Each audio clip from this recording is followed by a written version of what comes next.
os encontros de Jesus. E vamos destacar aqui alguns encontros que serão ministrados nesta noite. Tenho plena convicção de que o Espírito Santo de Deus nos dirigiu a escolher este tema. E, meus irmãos, nós estamos convictos de que o Senhor Jesus é um Senhor de encontros. Que hoje, por exemplo, foi marcado um encontro com todos vocês que aqui estão, com todos nós aqui, para juntos louvar a esse Deus maravilhoso e adorar o nome dele. Amados irmãos, um texto em João capítulo 1, verso 14, não é esse que nós vamos ministrar, mas diz que: e o verbo se fez carne e habitou entre nós, cheio de graça e de verdade, e vimos a sua glória, glória como o unigênito do Pai. Observe, queridos, que esta declaração de João é a confirmação das promessas feitas ao longo da revelação progressiva das Escrituras Sagradas, desde o Éden, onde já foi prometido que o Messias viria, que Jesus haveria de estar presente no meio do seu povo aqui nesta terra. E, meus irmãos, passando então pelos profetas, os evangelhos então dão conta, da presença do Deus Filho no meio do povo. Jesus Cristo veio ao nosso encontro. E isto, queridos, nos mostra a importância de que o encontro com o Senhor Jesus é algo extraordinário, é algo marcante, que transforma, que modifica situações, modifica a vida, que traz salvação, que por meio dos efeitos da sua presença em nosso meio, marcou a vida de muitos personagens das Escrituras Sagradas, levando transformação, perdão de pecados, trazendo cura completa, libertação, ensinamento indistinto e também a salvação. É bem verdade, irmãos, que muito acima das maravilhas e milagres que ocorreram nesses encontros de Jesus com o seu povo, nós podemos observar que estava um significado espiritual na vida das pessoas.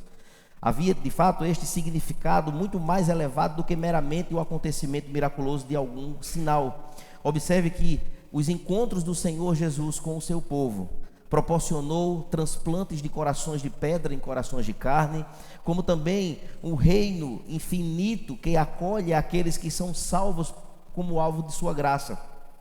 Observe, irmãos, que não importava o lugar, se era com intelectuais ou com pessoas simples, se eram com pessoas marginalizadas ou abastadas financeiramente ou da alta sociedade, se era com multidões ou se era apenas com um indivíduo apenas no privado. Os encontros de Jesus, então, em sua mensagem e suas ações miraculosas, atingiam de forma grandiosa e vários públicos que nós podemos encontrar nas Sagradas Escrituras, as várias necessidades de acordo com as circunstâncias e com os propósitos que Jesus tinha para alcançar aquele a quem ele tinha alvo em sua missão. E esta, de fato, irmãos, é a sua missão, de encontrar pessoas salvificamente. Observe que os confrontos existentes com as verdades bíblicas do Evangelho e as vidas transformadas nos encontros com Jesus é de fato aquilo que nós vamos buscar refletir durante mais ou menos 10 ministrações. E dentro deste conteúdo tão abençoado, irmãos, nós podemos ver expectativas de que nós possamos pensar sobre o nosso encontro pessoal com Jesus Cristo e, como discípulos oriundos desses encontros que ocorreram nas nossas vidas, e refletindo então na palavra de Deus. Observe, queridos, hoje nós vamos ministrar sobre duas narrativas: o privilegiado e a marginalizada. São duas pessoas que nós vamos então buscar a bênção de Deus neste tempo curto que nós temos aqui, para poder refletir, irmãos, acerca daquilo que aconteceu como uma ação soberana de um encontro de Jesus com essas duas pessoas, as quais eu passo a ler com vocês no livro do Evangelho de João, no capítulo 3. Você vai abrir a Bíblia e vai acompanhar conosco a leitura. Pode ficar sentado como você está. João capítulo 3, versos do 1 ao 3, depois o verso 9, depois o verso 18, e aí pulamos para o próximo capítulo, capítulo 4. Então, Evangelho de João, no capítulo 3, nós vamos ler do verso 1 até o verso 3, que diz assim: havia entre os fariseus um homem chamado Nicodemos, um dos principais dos judeus. Este, de noite, foi até Jesus e lhe disse: Rabi, Sabemos que o Senhor é mestre, vindo da parte de Deus, porque ninguém pode fazer estes sinais que o Senhor faz, se Deus não estiver com ele. Jesus respondeu: em verdade, lhe digo, que se alguém não nascer de novo, não pode ver o reino de Deus. Versículo 9. Então Nicodemos perguntou: como pode ser isso? Verso 18. Quem nele crê não é condenado, mas o que não crê já está condenado, porque não crê no nome do unigênito Filho de Deus. Pule agora para o capítulo 4 de João, logo em seguida, e nós vamos ler os versos 15 e o verso 16, que diz assim: Jesus disse, verso 15 e 16: a mulher lhe disse: Senhor, quero que me dê dessa água, para que eu não mais tenha sede, nem precise vir aqui buscá-la. Jesus disse: vá, chame o seu marido e volte aqui. Amém? Baixe sua cabeça, vamos orar ao Senhor neste momento. Santo Deus e amado Pai, pedimos, ó Deus, a tua intervenção nesta hora, Senhor, em que a tua palavra foi lida, e que, ó Deus, o teu Santo Espírito ilumine as nossas mentes para a compreensão da mesma. Que o Senhor nos ajude nesta ministração, Pai, que seja o Senhor falando, ó Deus, por meio da minha vida, e que, ó Deus, esta palavra, Senhor, alcance cada coração nesta noite, que de fato, ó Deus, nós possamos nos alimentar da tua palavra. Este é o nosso desejo, e por isso eu te oro, no nome de Jesus, amém. Meus irmãos, nós estamos diante de dois encontros reveladores e transformadores na vida de duas pessoas. De um lado, um homem importante, como nós lemos, um dos principais entre os judeus, um homem importante, e ele foi ter com Jesus à noite, certamente para não ser visto, com medo de retaliações. Nicodemos então vai ao encontro de Jesus para tratar não de outros assuntos, mas de assuntos espirituais. Observe, queridos, que mesmo tendo todo o conhecimento da lei que Nicodemos tinha, ele era um judeu, um homem que conhecia muito bem a lei, que eram as escrituras da época. Esse homem então, ele agora indo ao encontro de Jesus, Nicodemos, durante esse tempo, sendo um homem sábio, conhecedor da lei, saiu então ao encontro do homem que ele mesmo intitula como os que dizem ser o Filho de Deus, porque os sinais que Jesus estava praticando, fazendo, executando, não poderia ser de outra forma se não fosse pelo enviado de Deus. Mas Nicodemos, irmãos, estava disposto, mesmo com todos os seus pressupostos religiosos, ele estava disposto a falar com Jesus, a conhecer o Senhor Jesus, para ouvir algo novo. E quem sabe nós podemos entender, irmãos, que isto pudesse derrubar toda uma vida religiosa daquele homem, e que aquela palavra, aquele encontro com Jesus pudesse então trazer algo novo, algo que suprisse profundamente o interior da vida de Nicodemos. Observe, irmãos, que Nicodemos demonstrou interesse pela mensagem de Jesus. Ele exalta o Senhor, ele fala sobre ele, elogiando o Senhor. Há de fato aqui um ponto de inquietação em sua atitude de buscar falar com Jesus, a ponto de nós entendermos, irmãos, que a sua disposição de encontrar o Senhor, apesar de ser quem ele era, ter ouvido acerca de Jesus e ir agora ao encontro de Jesus para achar Jesus, há de fato aqui um interesse, e nós podemos entender que algo faltava na vida de Nicodemos. Observe, meus irmãos, do outro lado, na outra narrativa que nós lemos, uma mulher marginalizada, moralmente falando, por conta da sua vida pecaminosa, aos olhos dos moradores da pequena cidade, da pacata cidade de Samaria, era uma mulher sem valor, excluída da sociedade, do convívio das pessoas, que não era nem permitido que ela fosse buscar água no poço no mesmo horário que as mulheres outras iriam. Ela tinha um horário específico para buscar água, para não estar na presença das outras mulheres. Era uma mulher, irmãos, que no transcorrer da história, como vocês já leram alguma vez, sobre a mulher de Samaritana, era uma mulher que apresentou uma prisão. Ela estava presa na forma e não na essência. da espiritualidade da sua vida. Era alguém religioso, que no diálogo com Jesus, ela pergunta onde é que deve adorar. Havia de fato incertezas em sua vida e a preocupação onde adorar. E isto nos traz de forma clara, queridos, que no encontro com Jesus, tanto com Nicodemos como com a mulher samaritana, o que nós podemos perceber nesses dois encontros com Jesus? O que há de diferente no encontro com Nicodemos e no encontro com Jesus? Qual a intenção de Jesus, irmãos, nestes encontros que soberanamente foi marcado por Jesus, para que pudessem então encontrar com aquelas duas pessoas, com contextos diferentes?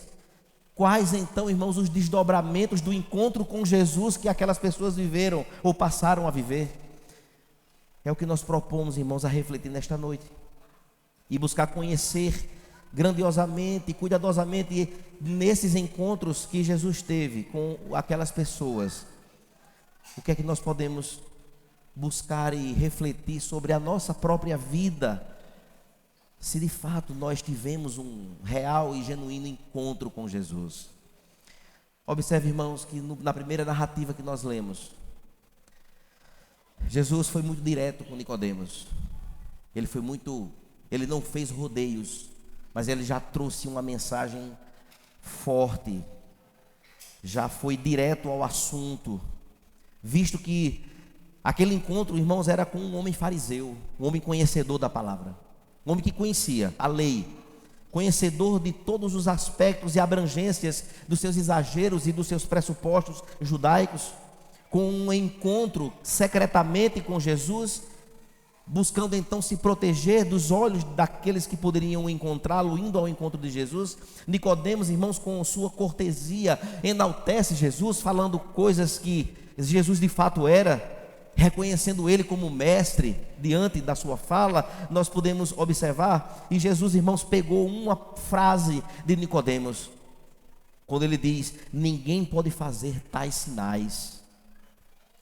E esta palavra que Nicodemos falou ofereceu a Jesus uma alternativa de falar sobre o novo nascimento, que era muito mais além daquilo que Jesus fazia, era muito mais além do que os olhos de Nicodemos visualizavam, que eram os sinais. Não, Jesus, ele vai falar agora em uma outra dimensão.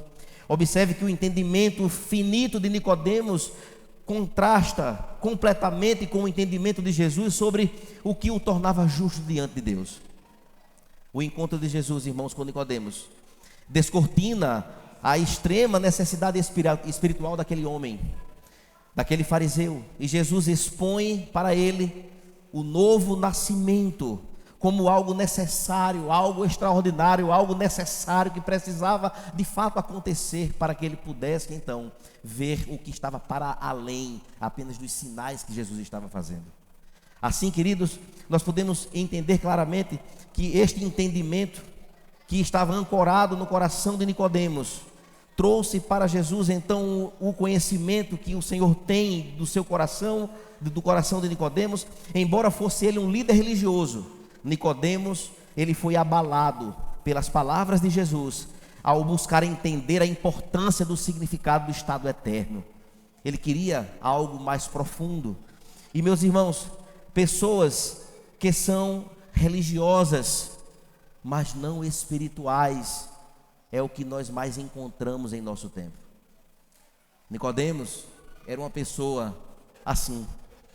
Era uma pessoa religiosa que cumpria com todos os seus deveres, que cumpria toda a lei, que estava batendo o ponto certinho, fazendo tudo direitinho conforme o figurino manda, mas espiritualmente distante. Não conhecia espiritualmente as colunas da vida eterna. E ele foi a Jesus falando apenas de coisas secundárias, exaltando o Senhor pelos milagres que eram necessários dentro da sua finalidade, mas que muito mais importante do que aqueles sinais era o novo nascimento que precisava acontecer. E nós que aqui estamos, irmãos, nós precisamos ter muito claro na nossa mente que religiosidade é incapaz de nos levar a um patamar de espiritualidade e de vida eterna. para quando nós partirmos daqui, estarmos de fato nos braços do Senhor. Observe, irmãos, que religiosidade não nos levará muito longe apenas a aspectos visíveis. E há muitas pessoas que são meramente religiosas, que vivem hoje cantando, louvando, pregando, fazendo tantas coisas que meramente são apenas obras, mas que não tiveram um verdadeiro nascimento em sua vida, não nasceram de novo. Estão presos em suas religiosidades, mas não vivem ainda a dimensão transformadora do que é o novo nascimento, conforme Jesus aqui indica para ele. São pessoas que quando desafiadas a crer, relativizam, buscam outros caminhos, inventam desculpas, mas não se lançam verdadeiramente aos braços do Senhor Jesus. Não se rende ao Senhor Jesus. E render-se ao Senhor é uma evidência. Render-se ao Senhor é uma evidência profunda de um coração quebrantado que foi nascido de novo, que foi transformado. E o encontro com Jesus é algo extremamente, irmãos, fundamental, e só por ele assim pode acontecer. São pessoas que não assumem publicamente o seu compromisso com Deus, tentam então conquistar o favor de Deus com as suas obras, com aquilo que faz, com aquilo que realiza, com as suas boas intenções, visivelmente apenas, mas que novo nascimento não aconteceu.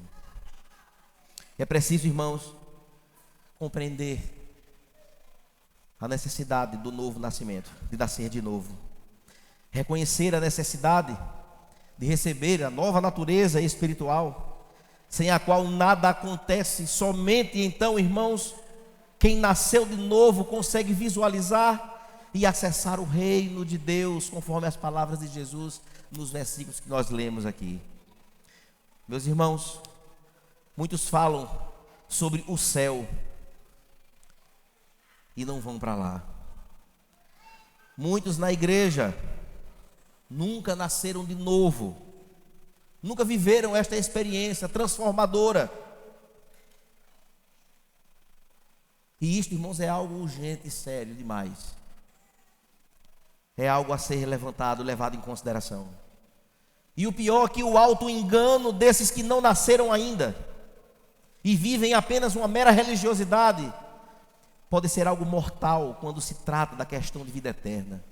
É se auto-enganar de um nascimento que não aconteceu. Jesus, irmãos, foi muito claro sobre o que era necessário, e aqui há um confronto verdadeiro e real.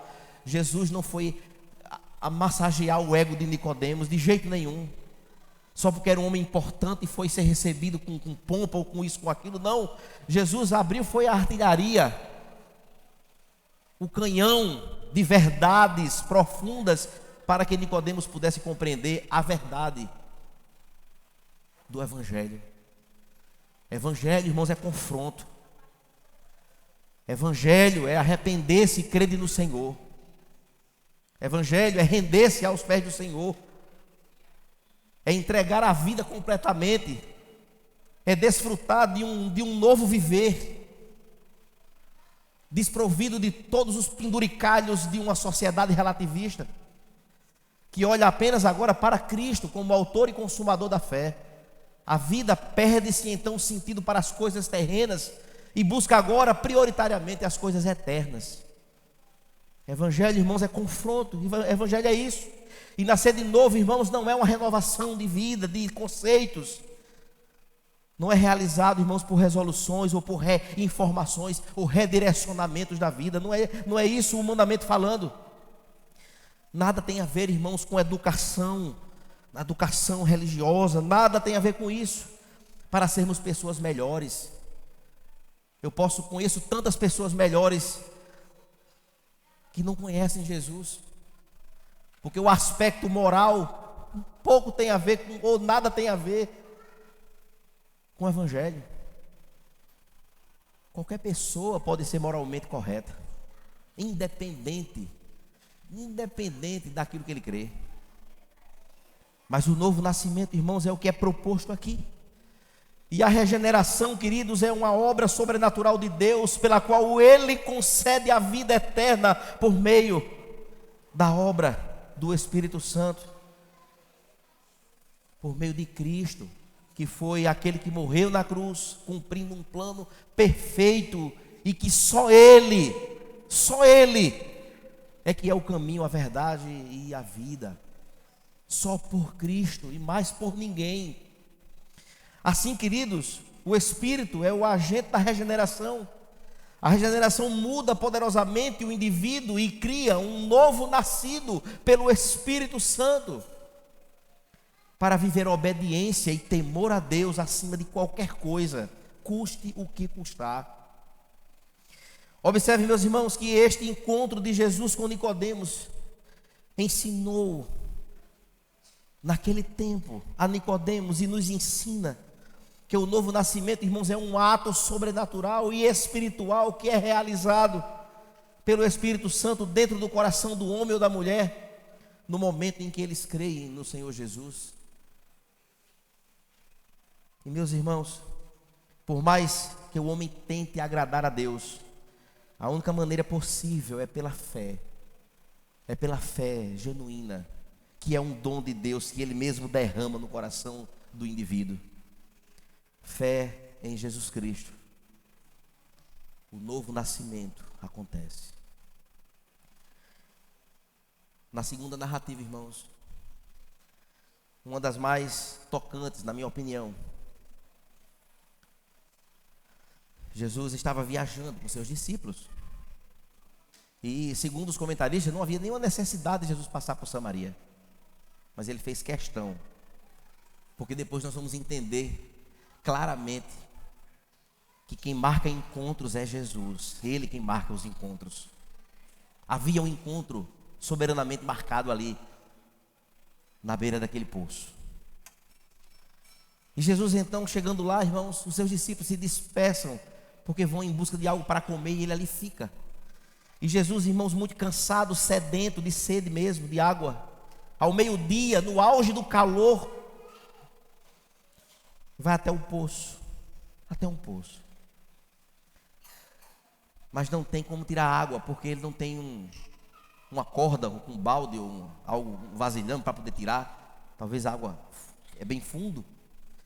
E Jesus ali fica, até que aparece uma mulher solitária para pegar água, e ele pede água para ela.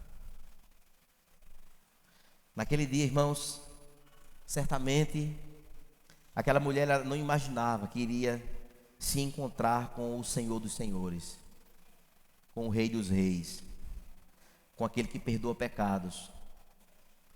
Talvez ela amanheceu o dia e não imaginaria que se encontraria com o Redentor de sua vida. Talvez ela não imaginaria que aquele encontro seria um encontro extraordinário de sua vida, que mudaria os destinos de sua caminhada pelo resto de sua vida. E numa conversa, irmãos, extraordinária, se estabelecem então dois aspectos impressionantes. Jesus, ele faz um movimento radical para dar início a um diálogo, ignorando, irmãos, as barreiras racial, cultural, do gênero e também moral, porque não era permitido que um judeu se dirigisse ao povo samaritano naquela condição, nem tampouco aquela mulher pedir água a ela. Tudo o Senhor ali rompeu, barreiras e cadeias, algo, irmãos, que um homem judeu não poderia fazer, não deveria fazer, mas Jesus, ele não se importou com nada daquilo, porque o Senhor tinha um objetivo naquele encontro. Na cidade do sertão da Paraíba, chamada Piancó, algo extraordinário aconteceu também ali, e foi uma experiência muito parecida. A igreja do Betel Brasileiro, a qual nós fazíamos parte na época com um projeto missionário no sertão, ela se situava ao lado de um bordel. E nós estávamos na igreja, no projeto missionário, se preparando para sair para a evangelização. E em uma das tardes, ao sairmos, uma das equipes de evangelismo que passava na frente do bordel, uma daquelas mulheres disse: eu queria tanto uma oração. E aí o rapaz escutou, chamou novamente o pessoal, veio para perto, um grupo de alguns irmãos. rapazes e moças. E eles, você falou o quê? Não, porque eu queria uma oração. E aí o irmão que estava conduzindo aquela equipe disse, tem mais alguém aqui? Disse, tem, todas nós estamos lá dentro almoçando. É hora do almoço. Não tem atendimento. E o irmão, audaciosamente, disse, nós podemos entrar até lá? Disse, vocês vão entrar? Sim, a gente pode entrar para orar também, não só por você, mas por todas que estão lá. Disse, pode. E aí toda a equipe entrou naquele corredor comprido. Chegando lá dentro, estava uma grande mesa redonda, com todas elas almoçando. E quando elas viram todos entrar com a Bíblia na mão, com a camisa do projeto, tiveram um susto enorme. Soltaram seus talheres e ficaram umas em pé. O que é isso aqui? E a moça disse, a que chamou a equipe, disse, eu pedi para eles virem aqui orar por nós. Aí pararam de almoçar, o rapaz pediu para todas ficarem de pé. O irmão que estava lá disse, olha, nós viemos aqui ao encontro de vocês. Nesta tarde a moça nos convidou e a gente entrou aqui porque nós cremos que o Senhor está aqui e nós vamos orar por Ele, vamos orar por vocês, nós vamos pedir a bênção do Senhor sobre a vida de vocês e a gente queria um minutinho para a gente poder orar. Vocês permitem? Sim, com certeza. Deram as mãos, houve ali uma oração, irmãos, e ao final, sem pregar, sem pregação, sem nada, só com poucas palavras que foram ditas ali, daquelas que estavam ali, 4 se renderam ao Senhor Jesus. Aquelas 4 meninas nunca mais voltaram àquele ambiente, se retiraram dali, e foi uma tarde assim extraordinária, porque Jesus marcou um encontro naquele lugar, quebrando as barreiras. Quem sabe muitos não tinham coragem de entrar, mas ao ler, irmãos, esta passagem, Jesus ele toma atitudes assim. E aquelas mulheres foram para a igreja, estiveram na igreja. Eu não tenho mais notícia porque faz muitos anos, mas eu penso que aquele encontro foi transformador na vida daquelas mulheres. Observe, irmãos, que o segundo aspecto extraordinário desta narrativa de Jesus com a mulher, embora seja evidente que Jesus se mostrou aberto e afetuoso para com a mulher, ainda assim ele a confronta profundamente. Sendo gentil e habilidoso, ele se apresenta, irmãos, como aquele que tem a água da vida, porque o assunto ali comum era água. Ele queria beber água e começa um diálogo sobre água, e ela tenta fugir do assunto. A narrativa é muito clara, mas o Senhor Jesus ele quer passar uma mensagem para aquela mulher, e ele quer apresentar para ela a água da vida. Para aquela mulher, irmão, Jesus adota uma metáfora adequada para o contexto que ali acontecia, que era exatamente aquilo que falamos, sendo ele a própria água da vida. Jesus não estava, irmãos, apenas dizendo que tem a oferecer algo que a salvava da sua vida, apenas aquilo. Ele também estava revelando, além da salvação, que a sua oferta satisfaria aquela mulher por dentro. Ou seja, ele está falando, irmãos, da profunda satisfação da alma, que traz verdadeira alegria, que não depende de fatores externos, mas da água da vida, representada na metáfora pelo próprio Cristo. Aquele encontro, irmãos, com Jesus seria o ápice para as respostas internas e eternas da vida daquela mulher que tinha 5 maridos e o que ela estava não era dela. O que nos seria, irmãos, capaz de nos dar a real satisfação? O que seria, de fato, irmãos, aquilo que traz para nós completa satisfação? Seríamos tentados, irmãos, a quem sabe, aos fatores externos e não aos fatores internos oferecidos por Jesus, sendo Ele a água da vida. E aqui, irmãos, é um claro ponto e importantíssimo, divisor de águas, por assim dizermos.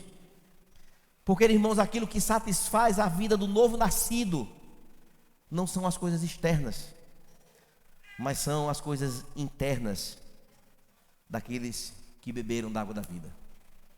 O O que poderíamos então, irmãos, achar no discurso de muitas pessoas que acreditam ter satisfação completa em suas vidas, quando elas tivessem um amor romântico verdadeiro, ou quem sabe uma carreira profissional promissora, ou sucesso na política, na fama, ou na sociedade, ou dinheiro, ou aquilo que o dinheiro pode proporcionar.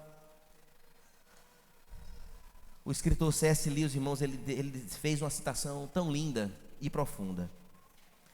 E ele disse assim: se descubro em mim um desejo que nenhuma experiência neste mundo pode satisfazer, a explicação mais provável é que eu fui feito para outro mundo. O novo nascido. Nós fomos feitos, irmãos, para outro mundo. Nós que fomos alcançados por esta água viva e que nascemos de novo, fomos feitos para outro mundo, não para esse. Mas C.S. Lewis continuou dizendo: fomos feitos para o céu. O mundo é temporário e transitório, não passa de um suspiro. Estamos com saudade e vivemos com saudade, de certa forma, de um lugar que ainda nós não estivemos. É esta a perspectiva e esta esperança que invade o coração do novo nascido. Ter saudade de um lugar que nós ainda não estivemos. A eternidade com o Senhor Jesus. Observe, irmãos, Jesus estava dizendo, em outras palavras: não há nada de fora que seja capaz, mulher, de satisfazer o seu coração. De verdade, a sede existente no fundo do seu interior, a sede espiritual da sua alma, eu posso dar a você uma água que vai saciar eternamente a sua vida. E aí, meus irmãos, eu chamo a sua atenção para os versos 15 e 16 do capítulo 4. Quando a mulher disse: Senhor, eu quero que me dê dessa água, para que eu não mais tenha sede. Os olhos dela ainda estão presos à materialidade, porque ela achava ruim buscar a água de meio-dia. E quando Jesus disse em versos anteriores: se eu der da água que eu tenho, você não vai ter mais sede. E ela tem olhos fixados na materialidade da sua necessidade. Jesus então, irmãos, chega para aquela mulher e no verso 16 diz: vai, chame seu marido e volte aqui. Aí as coisas se afunilam e se clareiam para a mente daquela mulher, para o coração dela, de que a conversa estava muito mais para além de uma água potável que se bebe e volta a ter sede. Está muito mais para além de uma necessidade material, mas de algo eterno que satisfaz profundamente o coração do homem. Observe, meus irmãos, o coração daquela mulher então salta de esperança no verso 15, quando pede ao Senhor que lhe dê desta água, pensando ainda nesses aspectos. Mas Jesus finalmente, irmão, solta a bomba do verso 16, uma explosão. Vai, chame seu marido aqui. Mas no verso 26, ele se revela para ela quem ele é. O verso 26, irmãos, diz assim: então Jesus disse: eu sou o Messias, eu que estou falando com você.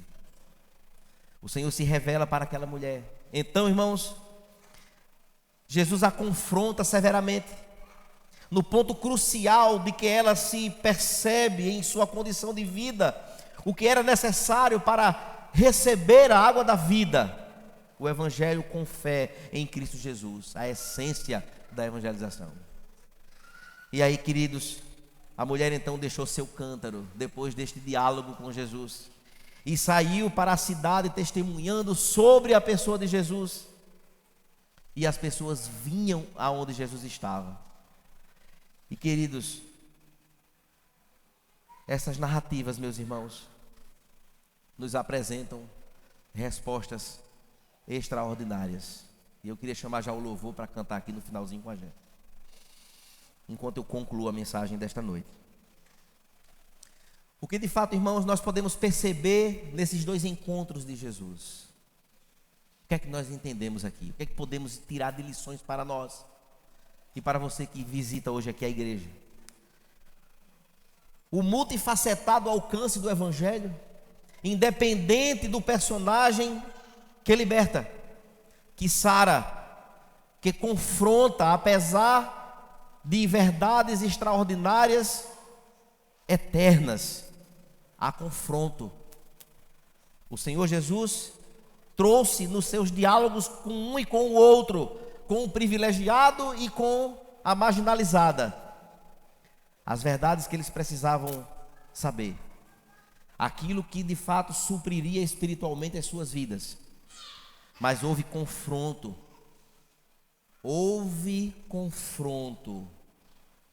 de convicções no coração daquelas duas pessoas. E meus irmãos, mas são confrontos transformadores, que salvificamente e eficazmente alcançou aquelas vidas do sedento e para um novo nascimento. O que foi diferente, irmãos, entre um encontro e o outro encontro, foi apenas o contexto, a condição de cada uma daquelas pessoas vivendo nas suas próprias realidades, a forma paradoxal e espantosa, um doutor da lei vivendo um vazio espiritual a ponto de buscar a Jesus escondido para que ninguém pudesse vê-lo. Uma mulher marginalizada, sedenta por uma água diferente, uma água que pudesse transformar a sua vida. Ambos presos em suas próprias religiosidades, ele na lei e ela aonde adorar. Qual a intenção de Jesus, irmãos, nestes dois encontros? Esse é o Evangelho, o mesmo para o cético, mas também para o crente de hoje.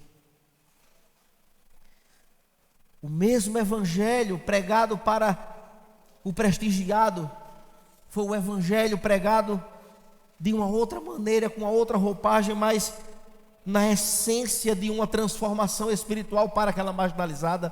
O Evangelho, irmãos, é a resposta para qualquer pessoa que crê no Senhor Jesus. Isto é o Evangelho. O Evangelho, irmãos, não é nada do que se prega muito hoje em dia, que é o Evangelho podado ao modo do freguês. É do meu jeito, se não for do meu jeito não serve. Então pega a Bíblia e desconsidera, porque a palavra de Deus é a mesma. A palavra de Deus é a mesma ontem, hoje e continuará sendo. Apesar de todas as forçações de barra que se faz por tudo quanto é contexto, o Evangelho precisa ser pregado verdadeiramente. E o Evangelho, irmãos, é palavra de vida eterna, é salvação, é cura, é transformação, é mudança de pressupostos, de convicções eternas. Evangelho não é para a gente estar separando aquilo que é conveniente e o que não é a gente despreza, não. A palavra de Deus, irmãos, ela é suficiente e completa, e deve ser lida, refletida, deve nos alimentar dia após dia, com todo o nosso amor. São palavras duras em alguns momentos, sim, mas lembremos da nossa condição. Falando, irmãos, de natureza pecaminosa, não somos diferentes dos personagens bíblicos que foram alcançados por este Evangelho. E a nossa maior alegria, irmãos, é poder encontrar o Senhor Jesus quando nós lemos as Sagradas Escrituras e ter esta palavra como verdade para os nossos corações. O Evangelho, irmãos, é a resposta para qualquer pessoa. Por Jesus Cristo ter experimentado a sede cósmica da cruz, a nossa sede espiritual ela foi satisfeita. Por Ele ter morrido, podemos nascer de novo em Cristo. E isto Ele fez, de ir até a cruz, com alegria, com satisfação, com propósitos estabelecidos, de nos encontrar e de nos arrebanhar, para um dia estarmos juntos com Ele eternamente. Observe, irmãos, Nicodemos, ele reaparece, não mais escondido à noite, não mais escondido à noite. Nicodemos, irmãos, agora em pleno dia, para defender Jesus, aquele homem dá claras evidências que ele nasceu de novo. Pois agora ele era um judeu, mas não mais agora escondido, pois o texto de João, no mesmo livro, no capítulo 7, versos 50 a 52, nós vamos encontrar um Nicodemos agora corajoso, defendendo Jesus, um discurso aberto, amplo e não mais escondido, não mais com medo de ser identificado como alguém que de repente segue o mestre. Mas depois, junto com Arimateia, encontramos mais uma vez Nicodemos. Nicodemos está lá, ajudando a organizar o corpo de Jesus para ser sepultado. E meus irmãos, podemos observar, queridos, que em João 19, 39, nós vamos encontrar mais uma vez ele. E o que aconteceu com a mulher samaritana? Tornou-se, irmãos, uma pregadora acerca da mensagem de Jesus. Ela então, irmãos, levou muitos de Samaria ao encontro do Senhor Jesus. E ele ficou lá por 2 dias. E não poucos, mas muitos creram, porque ela agora passou a ser uma seguidora de Jesus. Ela entendeu a mensagem. Ela nasceu de novo pela água da vida e fez daquela vida agora um manancial que alcançou muitos outros. Observe, irmãos, será que há alguém em nosso meio sedento por esta água para viver um novo nascimento em Cristo? Ou preso em uma religiosidade, precisando de fato deste encontro com Jesus? Hoje pode ser um dia marcado, que o Senhor marcou com você. O Jesus da Bíblia, que pelos olhos da fé está em nosso meio, que está presente nesta igreja, que está presente aqui nos louvores, quando nós cantamos, exaltamos e cultuamos a Ele. Será que hoje não é o dia? Creia nele, sacia a sua sede, experimente o novo nascimento para uma vida eterna. Pois como C.S. Lewis disse, fomos feitos não para este mundo, mas para um outro mundo. Que o Senhor abençoe a sua vida, meu irmão, minha irmã. Vamos ficar de pé e vamos cantar ao Senhor.